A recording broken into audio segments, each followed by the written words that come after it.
नमस्ते साथियों। मैंने दिसंबर 2023 का पेपर है वो सोल्व करवा दिया था। अगर वो वीडियो नहीं देखी है तो आप ज़रूर से देख लेना, उसमें हेल्प मिलेगी और रिपीट होते हैं इस किताब के सवाल आपके पेपर में। जून 2023 का देख लेते हैं पेपर कैसा आया था। इस बुक कोड का नाम है बेगला 138 रीडिंग एंड स्पीकिंग स्किल्स। 3 घंटे का टाइम मिलता है और 100 नंबर का ये पेपर रहता है। तो इसमें पहला जो पैसेज है दोस्तों, उसमें आता है रीडिंग कॉम्प्रीहेंशन आरसी या अनसीन पैसेज, कुछ भी कहो। तो हिंदुस्तान टाइम्स एक अखबार का नाम है, उसमें एक लेख छपा था, ठीक है, 1 जून 2022 को। तो उसके अंदर भारतीय कृषि यानी कि इंडियन एग्रीकल्चर के बारे में बता रखा है, किसानों के बारे में बता रखा है। तो 3 कैटेस्ट्रॉफिक ग्लोबल इवेंट्स। तो कैटेस्ट्रॉफिक का मतलब होता है आपदा। तो 3 आपदाएं जो वैश्विक स्तर पे आ रही हैं, घटित हो रही हैं। The corona virus pandemic, pandemic का मतलब महामारी, कोरोना वायरस फैल रहा है। द रसिया यूक्रेन वार, रूस और यूक्रेन के बीच में युद्ध चल रहा है। एंड द क्लाइमेट क्राइसिस, तो एक जलवायु परिवर्तन का जो संकट है वो भी दुनिया पर एक आपदा की तरह खतरा मंडरा रहा है। Have exposed the fragility of India's rural economy. तो जो भारत की ग्रामीण अर्थव्यवस्था है उसको एक्सपोज कर दिया है, उसका सच वास्तविक रूप से सामने आ गया है। किसके कारण? कोरोना वायरस के कारण, रूस और यूक्रेन युद्ध के कारण और क्लाइमेट परिवर्तन के कारण। क्योंकि गांव में दोस्तों जो व्यक्ति होते हैं वो शहर में जो गए होते हैं, कोरोना के अंदर घर आ गए थे वो, ठीक है, उनकी आजीविका पर प्रभाव पड़ा था। तो भारत की ग्रामीण अवस्था पर काफ़ी ज़्यादा प्रभाव पड़ा 3 आपदाओं के कारण। Now as India grapples with rising food inflation, inflation होता है महंगाई, ग्रेपल्स का मतलब काबू करना। तो भारत है वो अब महंगाई पर काबू पा रहा है, खाद्य सामग्री पर काबू पा रहा है। एंड स्लोइंग रूरल डिमांड, और ग्रामीण जो मांग है उसको कम कर रहा है। पॉलिसी मेकर्स, जो नीति निर्माता हैं, मस्ट डिज़ाइन ए ड्यूरेबल पॉलिसी, तो उनको एक ऐसी काम की नीति बनानी चाहिए that goes beyond ad hoc export bans, ठीक है। तो एडोक का मतलब क्या होता है? किसी विशेष उद्देश्य के लिए बनाया गया। तो हम पॉलिसी मेकर, नीति निर्माता ऐसी नीतियां बनाए जिससे कि हमारा जो गांव के अंदर जो फल दूध सब्जी का उत्पादन होता है वो निर्यात हो और किसानों को फायदा हो। एक्सपोर्ट मतलब निर्यात। एमिड the pandemic induced economic crisis, तो एमिड का मतलब इस दौरान, महामारी के दौरान, इंड्यूस्ड मतलब प्रेरित होना, इकोनॉमिक क्राइसिस, तो महामारी के कारण आर्थिक संकट उभरा है। The rural economy was a site of resilience, तो जो ग्रामीण अर्थव्यवस्था है वो सहन कर रही है। रेजिलियंस का मतलब सहन करना, ठीक है, और उस पर ज़्यादा फर्क नहीं पड़ रहा गांव की अर्थव्यवस्था पर। इन 2020 agriculture was the only sector of the economy that remained strong. तो अगर कोरोना की मैं बात करें, एक ऐसा ऐसा क्षेत्र, अर्थव्यवस्था का ऐसा क्षेत्र जो कि प्रभावित नहीं हुआ, उसका नाम था एग्रीकल्चर सेक्टर, ठीक है। कृषि क्षेत्र प्रभावित नहीं हुआ था कोरोना के कारण, वो बढ़ रहा था, मजबूत बन रहा था, और 3.3% वार्षिक दर से। Crucially it provided the country with its most resilient safety net, तो भारत की अर्थव्यवस्था में महत्वपूर्ण योगदान किसने निभाया? कृषि क्षेत्र ने, कृषि क्षेत्र ने। सेफ्टी नेट मतलब एक सुरक्षा प्रदान की भारतीय अर्थव्यवस्था को। A slew of policy measures enhanced minimum support price and procurement kept granaries well stocked. Slew का मतलब होता है बहुत ज़्यादा संख्या में, ठीक है। तो बहुत ज़्यादा संख्या में किसानों को सपोर्ट करने के लिए सरकार ने न्यूनतम समर्थन मूल्य है यानी कि मिनिमम सपोर्ट प्राइस है, वो अलग अलग फसलों पे किसानों को दिया ताकि वो कोरोना के अंदर मतलब उनकी जो आर्थिक हालात है वो सुधरे। एंड प्रोक्योरमेंट, प्रोक्योरमेंट मतलब खरीद फरोख्त से संबंधित। कैप्ट ग्रेनरीज, ग्रेनरीज का मतलब खाद्य भंडार, तो खाद्य भंडारों के अंदर अलग अलग अनाज है वो सुरक्षित कर लिए गए, स्टॉक कर लिए गए, ताकि कोरोना के अंदर खाद्यान्न संकट या फूड क्राइसिस क्रिएट ना हो। इंश्योरिंग बेसिक फूड सिक्योरिटी, तो खाद्य सुरक्षा को इंश्योर करने के लिए भारत सरकार ने एमएसपी लागू की कई फसलों पे, और खाद्य अनाज है वो संग्रहित किया गया। Moreover a good monsoon and 2 successive bumper harvest coincided with rising global prices which created a perfect conditions for robust agri commodity export. Robust का मतलब होता है बहुत ही मजबूत।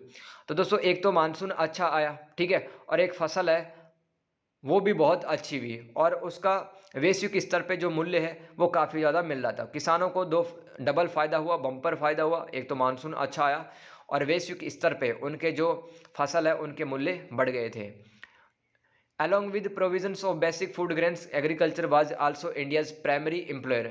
तो अभी भी भारत के अंदर सबसे ज़्यादा नौकरी अथवा रोजगार देने वाला कौन सा क्षेत्र अर्थव्यवस्था का? कृषि क्षेत्र है।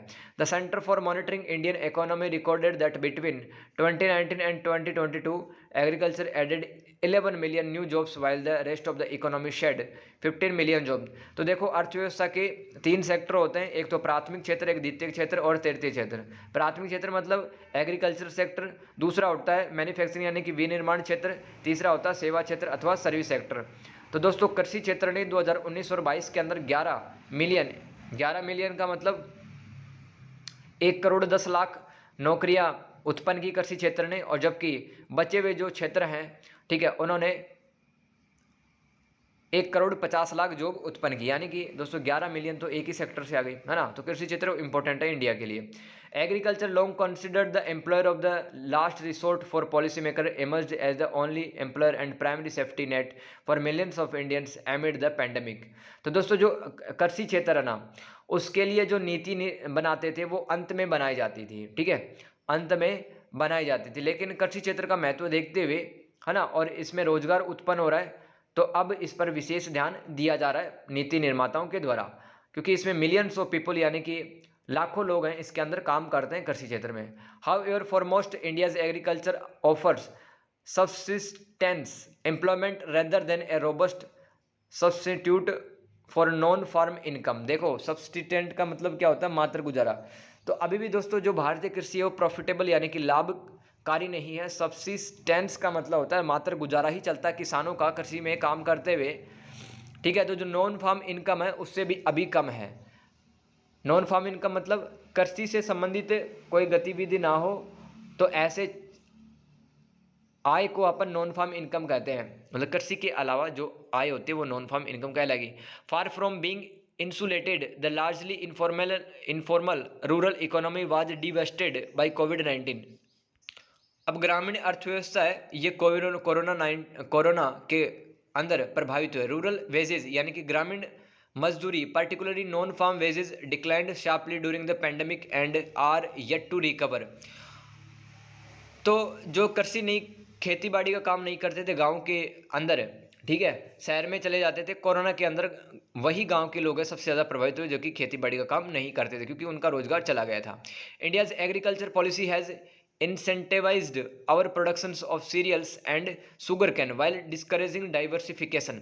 तो देखो भारत के अंदर कृषि क्षेत्र में जो कृषि नीति बनती है, एग्रीकल्चर पॉलिसी होती है, उसमें दोस्तों अभी अनाजों पर और गन्ने पर, ठीक है, उसी में फ़ायदा मिलता है, जबकि बहुत सारी अन्य फसलें हैं, डाइवर्सिफिकेशन मतलब विविध प्रकार की फसलें, उन पर किसानों को कोई विशेष फायदा नहीं होता है।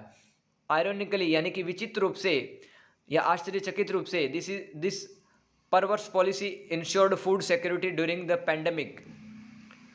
तो इस प्रकार की जो नीति है उससे खाद्य सुरक्षा कहीं ना कहीं प्रभावित होती है। After the pandemic global supply chain disruption मतलब विघटित होना।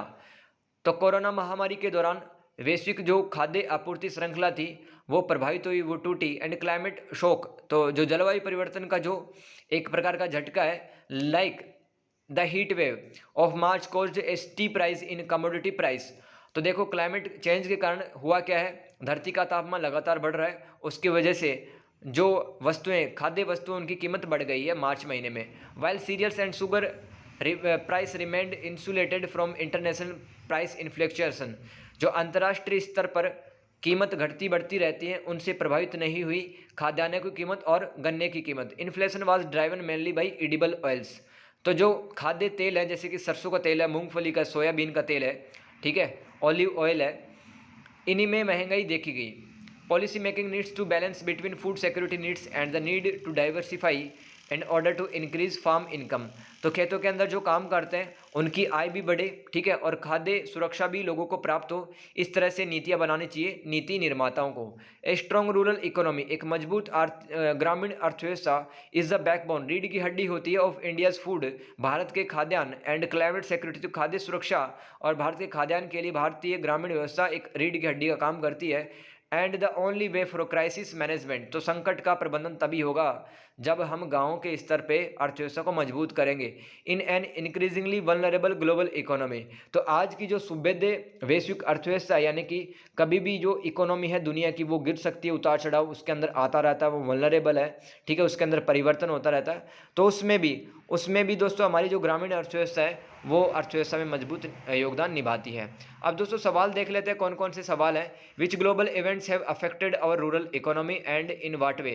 तो सबसे पहले आपको क्या करना है, आपको सवाल पढ़ने हैं, ना कि पैसेज पढ़ना। ये एक सही अप्रोच है, ठीक है, उससे आपको समझ में आ जाएगा क्या पढ़ना है क्या नहीं पढ़ना है पैराग्राफ के भी अंदर।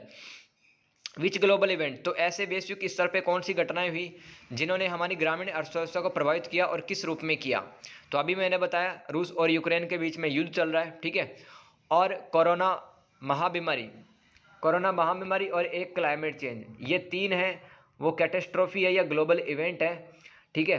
तो दूसरा सवाल, what shows that our rural economy is by and large resilient, तो हमारी जो ग्रामीण अर्थव्यवस्था है वो सही है किस प्रकार से है, यानी कि उसके अंदर लचीलापन किस प्रकार से है वो बताना है। विच policy regarding agriculture is talked about in the passage and what is the author suggestions about policy making. अब देखो कृषि क्षेत्र में किस प्रकार की नीति है वो अपनानी चाहिए, है ना, और लेखक हमें किस प्रकार की नीति अपनाने की सलाह देता है ये आपको लिखना है। 4 नंबर का सवाल, what are the strong and weak points of our agriculture policy, तो हमारी जो कृषि नीति है उसके आपको मजबूत और कमजोर क्षेत्र वाले पॉइंट बताने हैं। What is the common perception about India's agriculture, तो हमारी सामान्य अवधारणा क्या है जब हम भारतीय कृषि के बारे में सोचते हैं। ये आपका 20 नंबर का सवाल था, ठीक है। और दूसरा है समानार्थी सवाल, सिमिलर मीनिंग इसमें देखने होते हैं आपको। तो देख लेते हैं, ए सिचुएशन ऑफ सीरियस प्रॉब्लम्स, है ना, पैसेज के अंदर ऐसा कौन सा शब्द है जिसका सेम टू सेम मीनिंग निकल रहा है, ए सिचुएशन ऑफ सीरियस प्रॉब्लम्स। दूसरा इंक्रीजिंग प्राइस, ये आपको समानार्थी शब्द लिख दे रहे हैं, ये 10 नंबर का सवाल आता है। तीसरा सवाल, what are the 3 common difficulties encounter during the acquisition of reading skills, तो पढ़ते टाइम पाठक के सामने 3 सी कौन से मुश्किलात सामने आते हैं वो आपको लिखना है, कौन सी डिफिकल्टी वो एक पाठक अनुभव करता है। या चौथा सवाल 10 नंबर का, एक्सपोजिटरी टेक्स्ट क्या होते हैं और इसके प्रकार आपको बताने हैं। पांचवा सवाल, what are the advantages of telephone conversation, telephone conversation क्या होता है, for which different purposes is telephone conversation used, तो किन उद्देश्यों के लिए टेलीफोन जो कन्वर्जेशन है, टेलीफोन पे हम जो बात करते हैं वो किन उद्देश्य के लिए करते हैं। 10 नंबर का सवाल। फिर छठा सवाल है, आपको शॉर्ट नोट लिखने हैं 5-5 नंबर के, रिदम के बारे में लिखना है। ये कि दोस्तों लिटरेरी डिवाइस होती है रिदम। फिर stress types in English language, ये भी लिखना है। सातवां सवाल है आपको कम्युनिकेशन में यानी कि संवाद में जो 7 सी काम करते हैं उन 7 सी के बारे में लिखना है। आठवां सवाल, differentiate between argumentative and persuasive text. Argumentative का मतलब होता है तर्क, ठीक है, तर्कपूर्ण। तो जो तर्कपूर्ण निबंध होते हैं और परसुएसिव टेक्स्ट यानी कि भावनात्मक रूप से जो निबंध होते हैं उनमें क्या अंतर होता है। फिर दोस्तों लास्ट हमारा सवाल है, what are the reading ability skills of comprehending literary text, prose and poetry.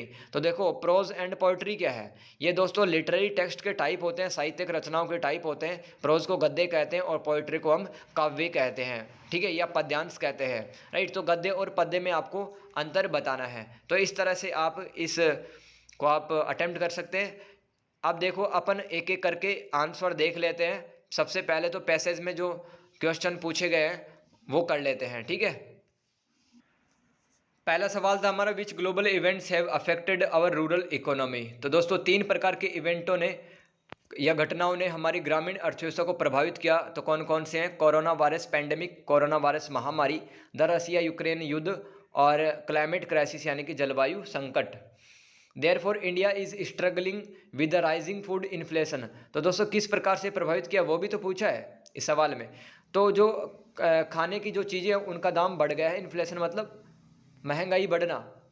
Slowing rural demand, तो गांव के स्तर पे जो डिमांड उत्पन्न होती थी खाने की वो भी घट गई है। इस प्रकार से ग्रामीण अर्थव्यवस्था प्रभावित हुई है। दूसरा सवाल, what shows that our rural economy is by and large resilient.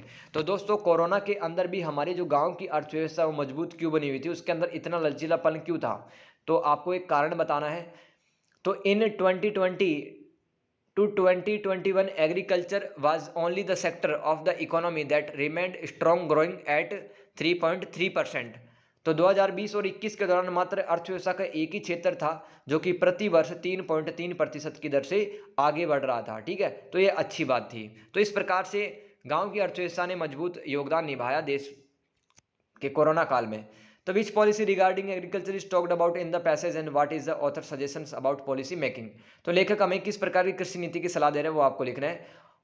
Authors talked about minimum support price, यानी कि ज़्यादा से ज़्यादा फसलों पर एमएसपी मिलना चाहिए। एमएसपी क्या होती है?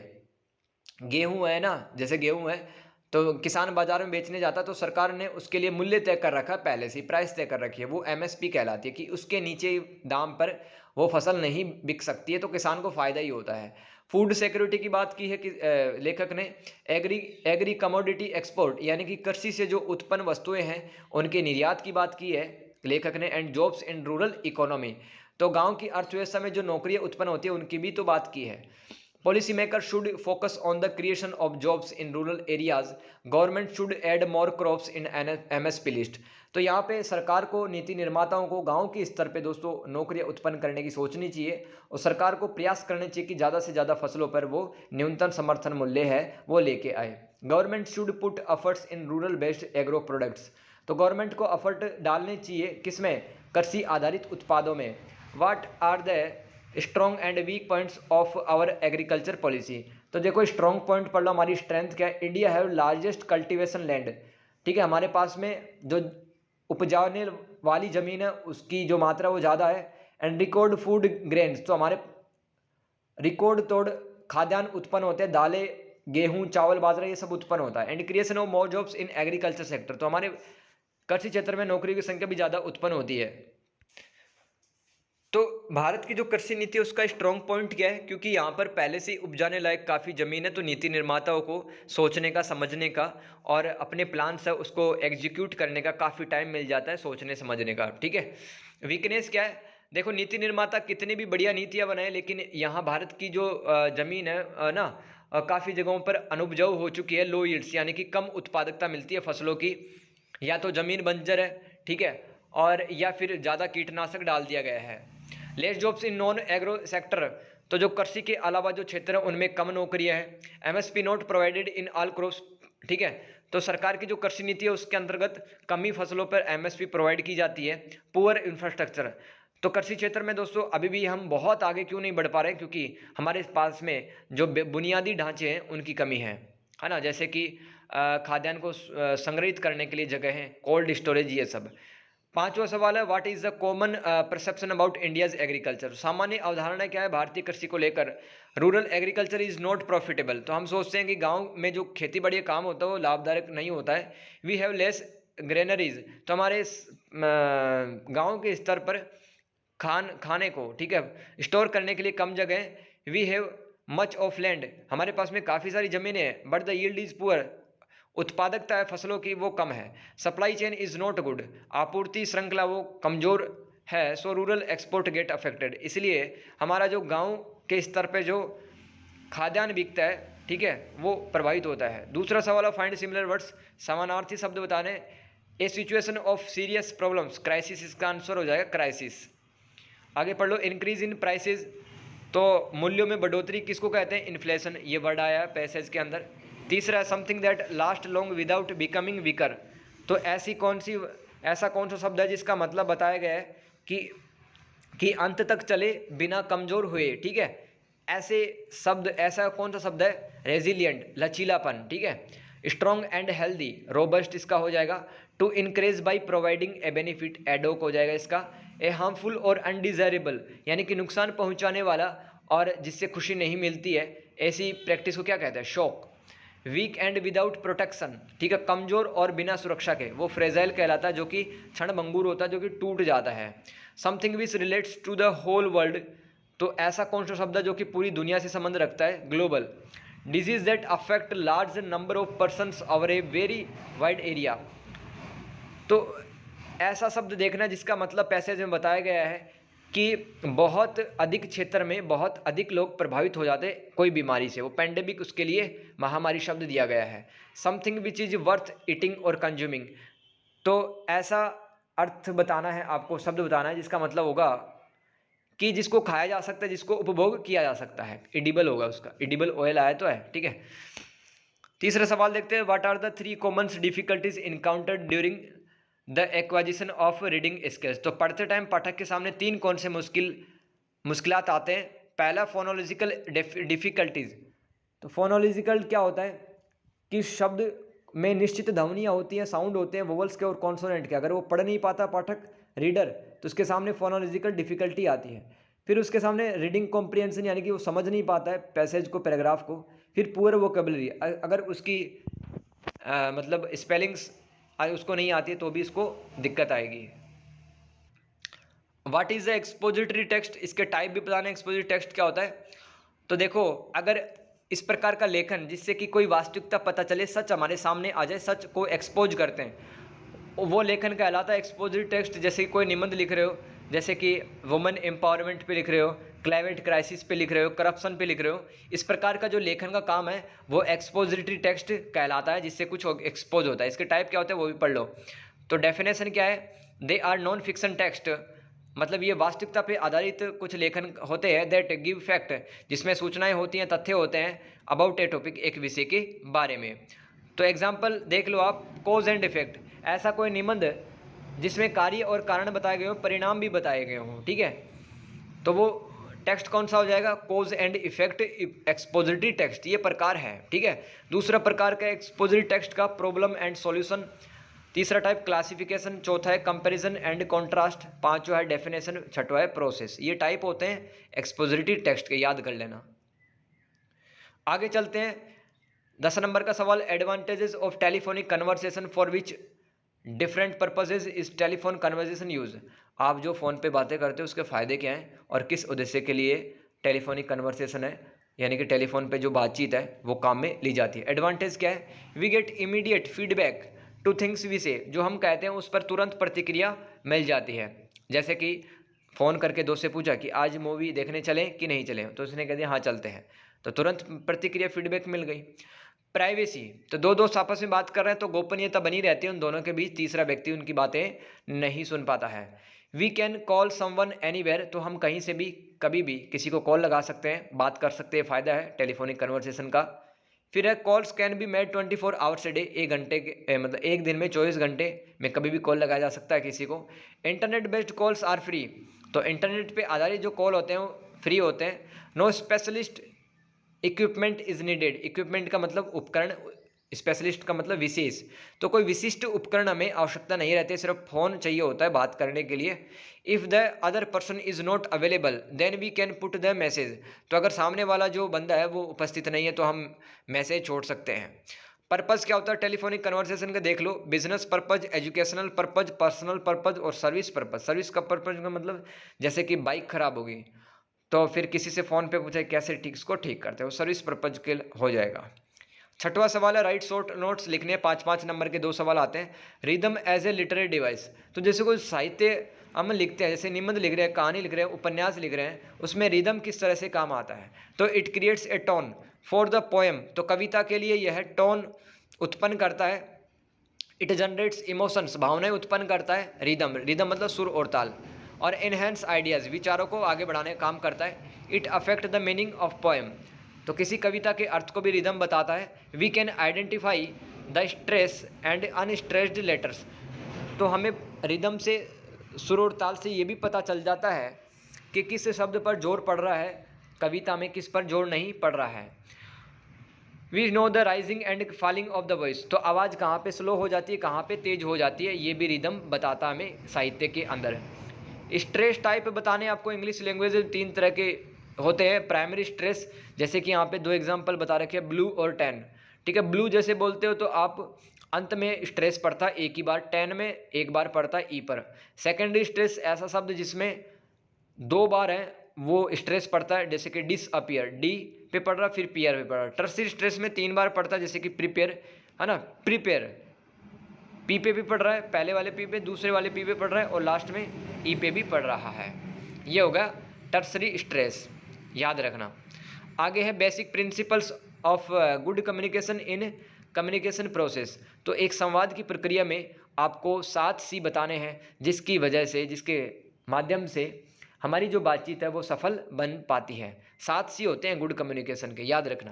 पहला तो क्लियर, तो be clear about the goal and purpose of our message. Concise का मतलब कि शॉर्ट में आपको बताना, टू द पॉइंट बताना, तो keep to the point and keep our message short and simple. तीसरा concrete, we should provide true details, तो हमें वास्तविक चीज़ें बतानी चाहिए। चौथा सी है करेक्ट, तो हमें वास्तविक चीज़ें बतानी चाहिए। Make sure our message is accurate and grammatically correct, तो ग्रामर की दृष्टि भी सही हो और उसके अंदर सही तरह से वाक्य लिखे हों। पांचवा है कोहेरेंट। कोहेरेंट का मतलब होता है लॉजिकली सही होना।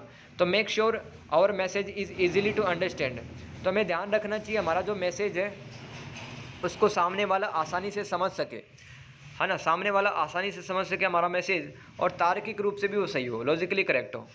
छठवा है कंप्लीट, तो हमारा मैसेज कंप्लीट होना चाहिए। We should ensure the recipient, देखो हम हो गए सेंडर, जैसे कि मोबाइल में बात करते हैं ना व्हाट्सएप पे, तो हम हो गए सेंडर मैसेज भेजने वाले, और जिसको मैसेज प्राप्त हो रहा है वो हो गया रेसिपिएंट। तो वी शुड इंश्योर, इंश्योर का मतलब निर्धारित सुनिश्चित करना चाहिए। We should ensure the recipient has everything they need to understand, जो भी प्राप्तकर्ता को, है ना, समझना चाहिए, क्या हम वो समझा पाएँ, तो आपका वहाँ पे कंप्लीट वाला सी ये इसका अर्थ निकल जाएगा सही सही से। कर्टिशियस क्या होता है, कर्टियस, कर्टियस और मैसेज शुड बी पोलाइट, तो विनम्रता होनी चाहिए हमारे मैसेज में, फ्रेंडली होना चाहिए, प्रोफेशनल होना चाहिए एंड ओपन होना चाहिए। Difference between argumentative and persuasive text, तो आर्ग्यूमेंटेटिव का मतलब होता है तर्कपूर्ण निबंध, है ना, जहाँ पे लॉजिक लगा के बात की जाती है, और एक होता है परसुएसिव टेक्स्ट, परसुएसिव जहाँ पे भावनाएं आप बताते हैं। तो आर्ग्यूमेंटिव टेक्स्ट इसमें लिखना है author attempts to convince the readers, तो कन्विंस का मतलब होता है साझा करने की कोशिश करता लेखक अपने विचारों को, ठीक है, किसके माध्यम से, स्टैटिक्स, सांख्यिकी के माध्यम से। सांख्यिकी होता है जिसमें डेटा होते हैं, है ना, सूचनाएं होती हैं, एंड फिगर्स, संरचनाओं के माध्यम से, सूचना के माध्यम से और डाटा के माध्यम से एक जो लेखक है वो अपने विचारों को बताना चाहता है। ये आर्गुमेंटेटिव टेक्स्ट में आपको लिखना है। और विशेषण लिख दो इसको, based on logic and reasons, तर्क और कारण पे आधारित होता है आर्गुमेंटेटिव टेक्स्ट, यानी कि तर्कपूर्ण निबंध। एक्नॉलेजेस अपोजिंग व्यूज, यानी कि इसमें लेखक है ना वो विपरीत विचारों को भी स्वीकारता है। Appeals to the minds of the readers, तो पाठक के मन को प्रभावित करते हैं argumentative text. Writer needs to do a thorough research before starting, तो लेखक को लिखने से पहले प्रॉपर रिसर्च, अनुसंधान करने की आवश्यकता होती है जब वो आर्गुमेंटेटिव टेक्स्ट यानी कोई कहानी वगैरह लिख रहा है। तो writers does not need to have knowledge about the audience, तो लेखक को मतलब नहीं होता, ठीक है, कि कौन उसका पाठक पढ़ रहा है और वो कैसा है, ये आपको लिख देना है। अब परसुएसिव टेक्स्ट में क्या होता है, ऐसा लेखन का काम जिसमें भावनाओं के साथ में लिखा जाता है, इमोशनल होके। Authors attempts to convince the readers to agree with her or his opinion, ठीक है, तो जो लेखक है वो अपने विचारों को साझा करने की कोशिश करता है बाय यूजिंग के माध्यम से इमोशंस पर्सनल आइडियाज, तो व्यक्तिगत विचारों और भावना के माध्यम से एक लेखक है अपने विचारों को पाठक के सामने साझा करने की कोशिश करता है। ऐसा लेखन परसुएसिव टेक्स्ट कहलाता है। Based on emotions personal opinions, तो भावना पे आधारित होते हैं पर्सनल ओपिनियंस पे। May not acknowledge opposing views, तो इसमें लेखक का विपरीत विचारों को स्वीकारता नहीं है, खुद के विचार वो लिखता है, उससे कोई मतलब नहीं पाठक क्या सोचता है क्या नहीं। Appeals to the hearts of the readers, तो सीधा है पाठक के दिल में वो बात जाती है, ठीक है, परसुएसिव टेक्स्ट में। आगे ऑथर्स और writer can write without doing much research, तो बिना ज़्यादा रिसर्च के लेखक लिख देता है। Writer should have certain knowledge about the audience, तो पाठक को अपने जो दर्शक होते हैं, जो पाठक होते हैं, है ना, उनके बारे में नॉलेज होता है लेखक को। लास्ट सवाल है दोस्तों 10 नंबर का, what are the reading ability skills of comprehending literary text, prose and poetry. देखो प्रोज का मतलब होता है गद्य और पोइट्री का मतलब होता है पद्य, ठीक है, हिंदी के अंदर, तो इनमें अंतर आपको पूछा गया है यहाँ पे। तो prose is a form of writing that is based on spoken language, तो हम जब बात करते हैं या हम लिखने का काम करते हैं तो वहाँ पे प्रोज एक काम आता है, एक टूल होता है ये, ठीक है। It is defined by its natural flows and rhythm, तो जैसे कि कहानी लिख रहे हैं तो लेखक है सुर और ताल थोड़ी ध्यान में रखता है, वो नेचुरल प्राकृतिक तरीके से लिखता जाता है बिना टोन को ध्यान में रखते हुए। As well as its use of regular grammar, तो वहाँ पे ग्रामर का भी ध्यान रखता है। एंड पंक्चुएशंस, है ना, पंक्चुएशंस मतलब ये कोमा हो गए, डॉट हो गए, या फिर एक्सक्लेमेटरी साइन हो गए, है ना, इनको पंक्चुएशंस कहते हैं। तो इनका ध्यान रखता है, सिर्फ वो सुर और ताल को ध्यान नहीं रखता गद्य में कोई लेखक। Prose is a often use for novels, short stories and ऐसे।